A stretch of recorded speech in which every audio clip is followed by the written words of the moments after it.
할렐루야. 할렐루야. 우리 옆에 있는 분들과 인사하십시다. 할렐루야. 반갑습니다. 오늘 주신 하나님의 말씀은 여호수아 18장 첫 절부터 끝절까지 말씀입니다. 구약 성경 346면 여호수아 18장 1절부터 28절까지 말씀이 되겠습니다. 제가 한 절, 여러분이 다음 절 교독하는 방식으로 읽겠습니다.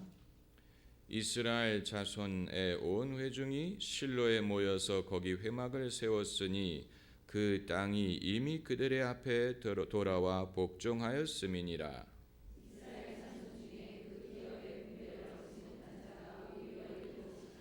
여호수아가 이스라엘 자손에게 이르되 너희 열조의 하나님 여호와께서 너희에게 주신 땅을 취하러 가기를 어느 때까지 지체하겠느냐.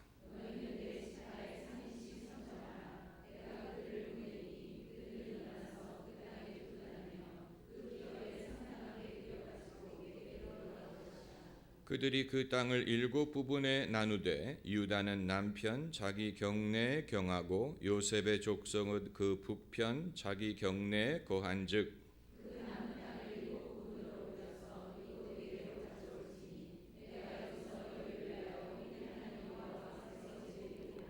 레위 사람은 너희 중에 분깃이 없나니 여호와의 제사장 직분이 그들의 기업이 됨이며 갓과 르벤과 므낫세 반지파는 요단 저편 동편에서 이미 기업을 받았나니 이는 여호와의 종 모세가 그들에게 준 것이니라.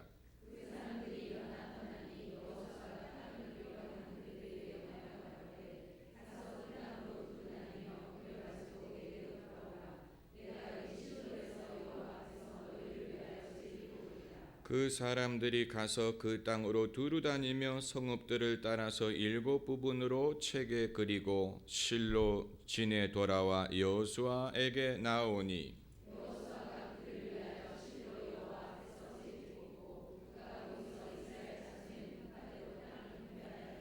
베냐민 자손 지파를 위하여 그 가족대로 제비를 뽑았으니 그 제비 뽑은 땅의 경계는 유다 자손과 요셉 자손의 중간이라.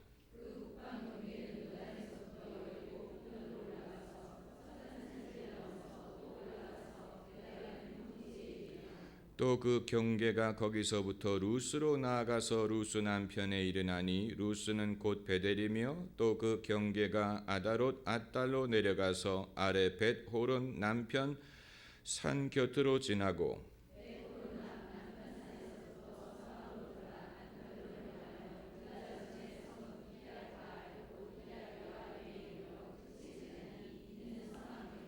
남방 경계는 기럇 여아림 끝에서부터 서편으로 나아가 넵도아 물 근원에 이르고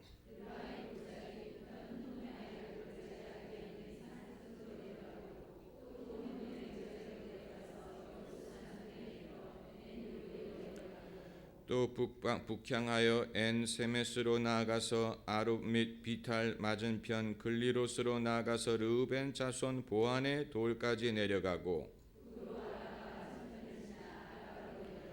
또 북으로 벳호글라 곁을 지나서 요단 남단에 당한 염해 북편 해만이 그 경계 끝이 되나니 이는 남편 경계며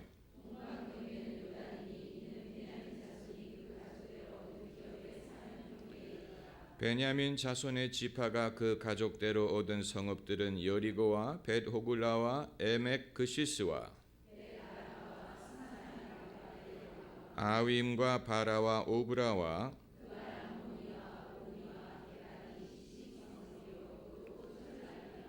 기브온과 라마와 보에롯과 레겜과 이르부엘과 다랄라와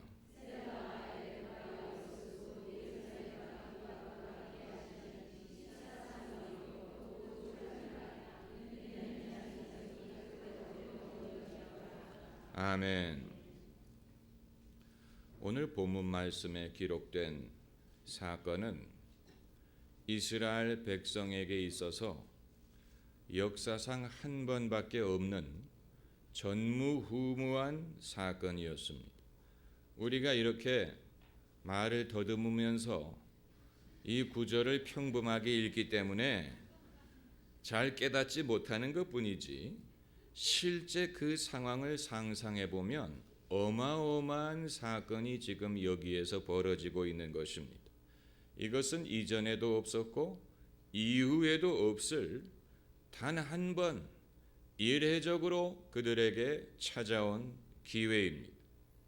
가나안 땅에 들어가서 그 땅을 지파별로 분배하는 장면입니다. 그들이 지도를 그려가지고 임의로 줄을 그어서 지파별로 제비를 뽑아서 나눠주는, 마치 미국 서부 개척 시대에 누구든지 마차를 타고 서부로 가서 땅에 말뚝을 박아 놓으면 임자가 될 수 있었던 것과 그런 흡사한 사건인 것입니다. 그야말로 아무것도 가진 것이 없는 사람들이 서부로 이주를 하면 자기 발로 밟는 땅을 차지할 수 있었던, 이것도 미국 개척사의 전무후무한 사건이었죠. 이러한 시대를 그린 미국의 TV 드라마가 있었습니다. 여러분이 기억하실지 모르겠는데 보난자라고, 이 카트라이트 가문과 그 세 아들의 이야기를 그린 TV 드라마가 있었습니다. 보난자라는 말은 이 무슨 추적자라든가 도망자라든가 그런 한국어가 아니고, 이건 영어 단어로서, 보난자라는 말은 영어 단어로 노다지라는 뜻입니다. 노다지. 실제로 카트라이트 가문은 네바다주에 50만 에이커라는 큰 땅을 소유한 가문으로 나옵니다. 이 판다로사라고, 이 50만 에이커의 거대한 이 목장을 소유한 가문인데, 그들이 원래부터 그런 부자가 아니었고, 사실 네바다주는 사는 사람도 별로 없고 물도 별로 없고 인디안들도 별로 살지 않는 빈 땅이었는데, 그 땅에 카트라이트가 가서 말뚝을 받고 땅 주인이 되고, 그리고 거대한 목장을 소유한 가문으로 발전한다는 그런 스토리를 담은 드라마인 것입니다. 이처럼 서부 영화에서나 볼 수 있는 사건이 이스라엘 백성에게도 일어났습니다. 이건 전무후무한 사건입니다. 한 번 땅을 나누어준 다음에는 더 이상의 변경이 없기 때문에 이것은 이례적인 사건입니다. 그러나 그 시점에 살아있던 사람들에게는, 이 일을 직접 경험한 사람들에게는 그야말로 놀라운 일이죠. 놀라운 일이, 가나안 땅을 지도로 그려가지고 임의로 선을 긋고 제비를 뽑아서 지파별로 나눠준 것입니다. 그러면 그 땅이 그 지파의 소유가 됐습니다. 그것을 기업이라고 불렀어요. 기업, 나의 영원하신 기업, 생명보다 귀하다. 기업이란 말이 성경에 많이 등장하는데, 구약 성경에서 이스라엘 민족의 기업은 이처럼 땅에 선을 그어서 지파별로 나누어준 그 지파 소유의 땅, 이것을 기업이라고 불렀어요. 제가 왜 이 본문을 여러분에게 읽어드리느냐? 우리가 살면서 일생에 한 번 정도, 한 시대에 한 번 정도 이와 같은 놀라운 기회를 얻을 때가 있다는 사실을 말씀드리고자 하는 것입니다. 이것은 제가 여러분에게 예언을 하는 것이 아니고, 성경에 하나님이 역사하시는 방법을 보고 이스라엘 백성에게 이렇게 역사하신 것처럼 당신의 백성들에게 하나님이 이처럼 역사하실 때가 있다는 것을 여러분에게 말씀드리는 것입니다. 이것은 자주 오는 기회가 아니고, 두 번 오지도 않고 한 번 정도 오는데 우리가 행운이 있으면 우리가 사는 동안에 경험할 수도 있고 아니면 우리의 자식의 세대에 그런 기회가 올 수도 있고 아니면 소수의 사람들에게는 이미 과거에 그것이 왔을 수도 있습니다. 이러한 기회는 격변의 시대에 찾아옵니다. 격변의 시대, 모든 것이 혼란스럽고 모든 것이 변화하는 시대에 오히려 놀라운 기회를 얻을 수가 있다는 얘기입니다. 유럽의 유명한 금융인 로스차일드가 이런 말을 했지요. 사람들이 길거리에서 폭동을 일으키면 그것이 주식을 사야 되는 때다. 그 말은 사람들이 폭동을 일으킬 때마다 주식을 사라는 얘기가 아니고 격변의 시대가 돈을 벌 수 있는 시대라는 얘기입니다. 남들은 두려워하고 남들은 있는 주식을 갖다 파는 그런 위험한 시대, 변화의 시대가 오히려 준비된 사람에게는 좋은 기회의 시대가 될 수 있다는 얘기입니다. 격변기를 좋아하는 사람은 아무도 없습니다. 우리 모두는 안정된 사회를 원하죠. 하지만 사회가 너무 안정되면 기회도 오지 않습니다. 캐나다 같은 사회는 하도 사회가 안정되기 때문에 캐나다는 미국처럼 영어를 쓰고 또 이 캐나다 사람들도 원래 미국인과 같은 영국 출신이고 문화도 비슷하지만 미국하고는 굉장히 다릅니다. 일단 범죄율이 낮고 또 사회가 안정되고 그리고 미국처럼 이 신문을 펴면 뭐 누가 총으로 누구를 쏴 죽였대더라 무슨 이런 하루에도 여러 번 이런 이 쇼킹한 뉴스가 발생을 하는데 캐나다는 어느 동네에서 자동차가 사람을 치어서 누가 병원에 갔대더라. 그게 그날의 톱 뉴스에 별로 사건이 생기지 않습니다. 그만큼 사회가 안정됐다는 얘기인데 그러다 보니까 사람들이 먹고 살 수는 있는데 큰 돈을 벌 기회가 없어요. 그래서 캐나다 이민 간 사람들은 늘 그렇고 그렇게 살아요. 별로 부자가 된 사람도 없고 그 사회 자체가 그렇게 돈을 벌 수 있는 그런 사회가 너무 안정돼 있어요. 거기에 비교하면 중국 같은 나라는 그야말로 뛰어가는 나라죠. 이 중국은 5년마다 달라진다고 하지 않습니까? 그래서 내가 5년 전에 중국을 가봤다면 지금의 중국은 내가 본 5년 전의 중국과는 다르다는 것입니다. 그만큼 사회가 빨리 변화하기 때문에 중국에는 부자들이 많이 생기는 거예요. 중국에는 신흥 재벌들이 많이 발생하는 것입니다. 우리는 우리나라가 삼성전자라든가 무슨 LG라든가 현대자동차라든가 이런 대기업들이 많이 있는 나라라고 생각하지만 중국과 비교하면 10대 1이에요. 우리나라에 이러한 대기업이 예를 들어서 10개가 있다고 했다면 중국에는 그런 규모의 기업이 100개가 있어요. 10대 1이 그러니까 그들의 가능성을 어마어마한 가능성을 우리가 알 수가 있는데 중국이 항상 그랬던 것은 아닙니다.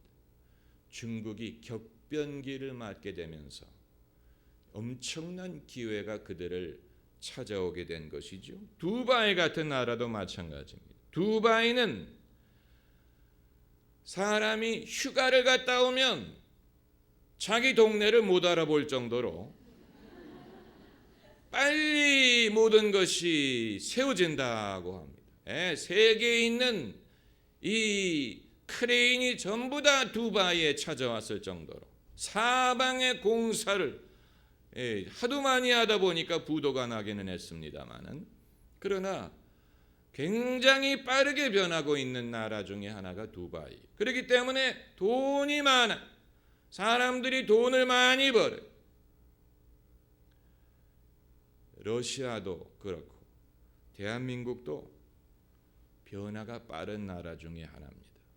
왜 우리 사회가 아직 안정되지 못했다고 생각을 하느냐 하면 그만큼 변화가 일어나고 있기 때문에 그런 것입니다.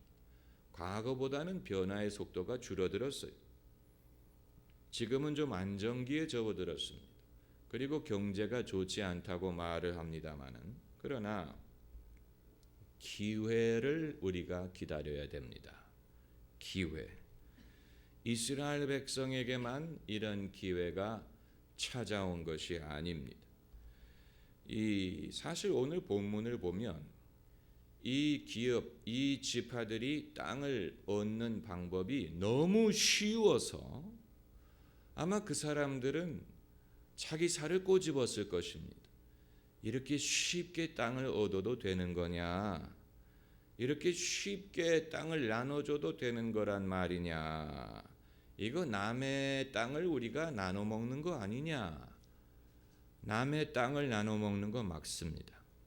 맞아요. 남의 땅을 나눠 먹는 거 맞습니다. 원래 가나안 사람들의 소유의 땅이에요. 그런데 하나님이 그 땅을 이스라엘에게 넘겨주셨어요. 소유권이 바뀌었어요. 이거 도둑질 아니냐? 하나님이 허락하셨기 때문에 도둑질이 아니에요. 도둑질과 하나님이 소유권을 바꿔주시는 것은 다릅니다. 다윗이 만약에 사울 왕을 자기 손으로 죽이고 그리고 임금이 됐다면 그것은 왕의 자리를 도둑질하는 것이 되었겠지만, 하나님이 사울 왕을 버리고 사울 왕에게 더 이상 함께 하시지 않고 다윗에게 기름을 부어주시고, 그리고 사울이 결국은 전쟁에 나가서 죽고 그의 왕조가 망하고 이스라엘 백성들이 다윗을 왕으로 추대하게 했다면 그건 훔치는 게 아니고 하나님이 그 왕의 자리를 사울에게 빼앗아서 다윗에게 넘겨주시는 것입니다. 차이가 있어요. 남이 갖고 있는 것을 빼앗는 게 아니에요. 하나님이 하시는 이 일은 가나안 백성의 시대가 끝났어요. 그들이 오랜 세월 동안 그 땅을 차지하고 살았었어요. 그러나 하나님은 그들의 행위를 기뻐하지 않으셨어요. 그렇기 때문에 당신의 택한 백성들로 하여금 이 땅의 임자가 되게 하여 주셔서 이제 이 땅에서 그들이 번영을 하고 이 땅에서 백성을 키우고 그리고 이 땅에서 장차 다윗 같은 인물이 나오고 다윗의 혈통을 쫓아서 메시아가 탄생하게 하시는 것입니다. 이처럼 하나님의 섭리가 있기 때문에 그 섭리에 의하여 이제 이 땅의 소유권을 가나안 백성으로부터 빼앗아서 이스라엘 백성에게 주신 것인데, 다만 이스라엘 백성들에게는 이 변화가 하도 극적이기 때문에 여기에 들어오기 전까지는 그들은 나라가 없는 백성이고 소유가 없는 백성이고 40년 전까지만 해도 애굽에서 종살이하던 백성이 과거를 자랑할 만한 것이 없는 백성이, 그런데 이제 가나안 땅에 들어오고 나니까 지도를 그려서 임의로 땅을 나누어 가지고 이 땅은 유다 지파, 이 땅은 아무개 지파, 이런 식으로 땅 따먹기 식으로 쉽게 땅을 나눠줄 정도로 쉽게 하나님이 주시는 기업을 얻게 되었다라는 것이죠. 이것이 하도 우리의 평소 생각과는 다르기 때문에 예를 들 수가 없어요. 이런 예를 잘못 들었다가는 오해를 불러일으킵니다.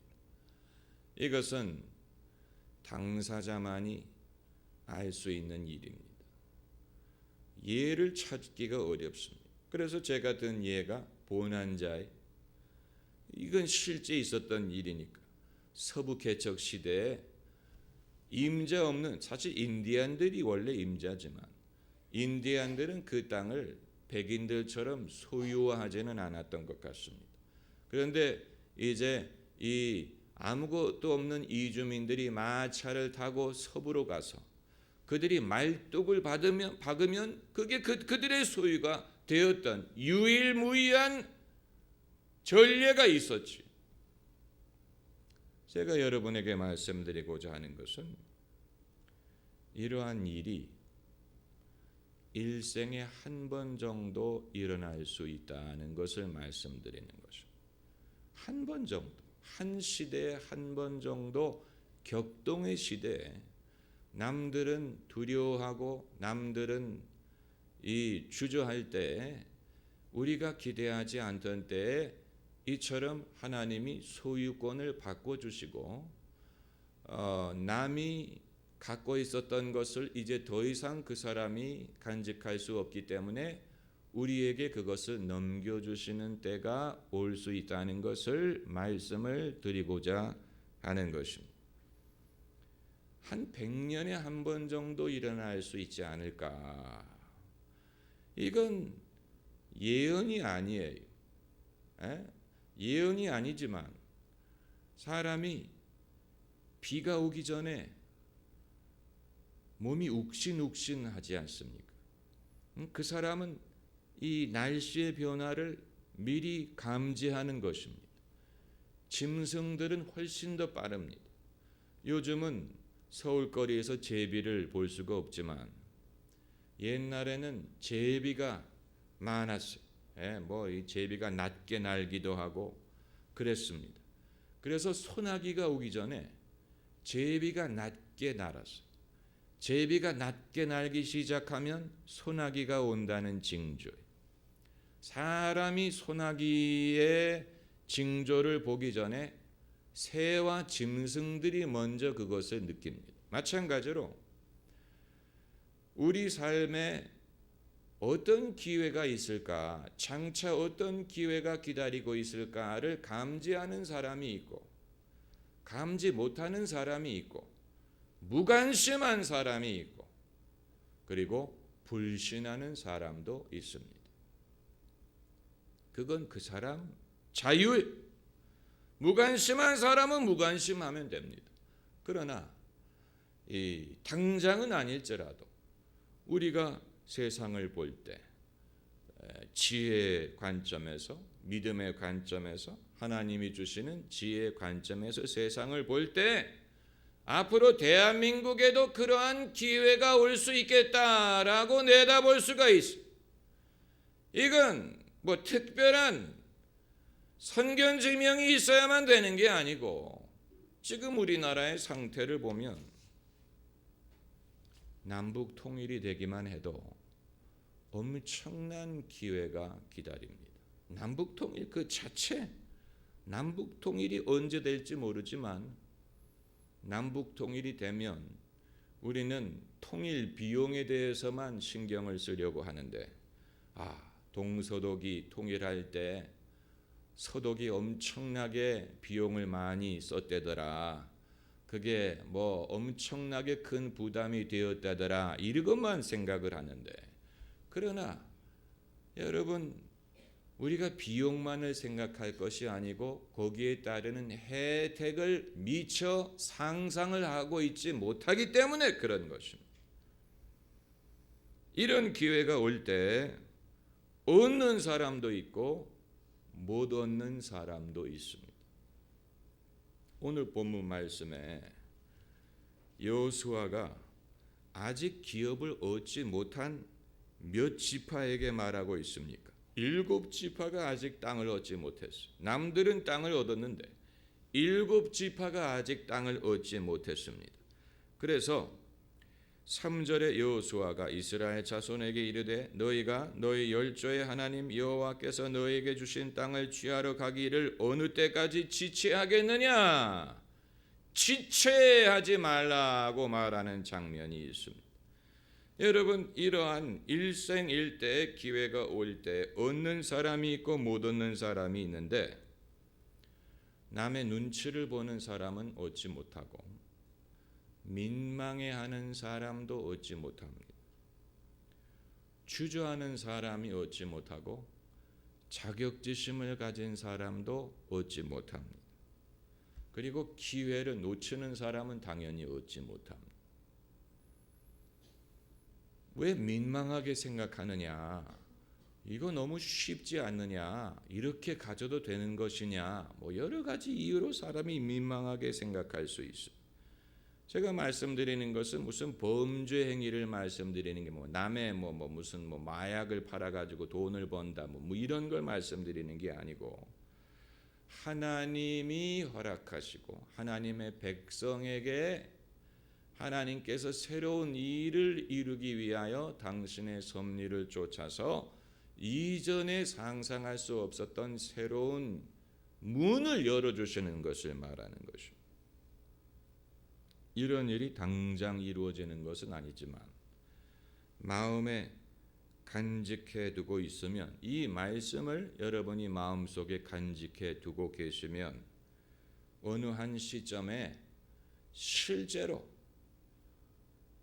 놀라운 기회가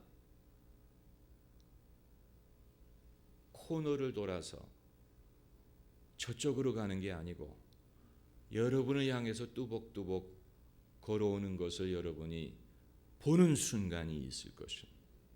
이 기회가 저쪽으로 갈 줄 알았는데 골목으로 들어와서 나를 향해 다가올 때, 그때 어머나 설마 하는 사람은 그것을 놓치게 될 것이고, I was waiting for you. 내가 기다리고 있었습니다. 이때가 그때군요. 한 번,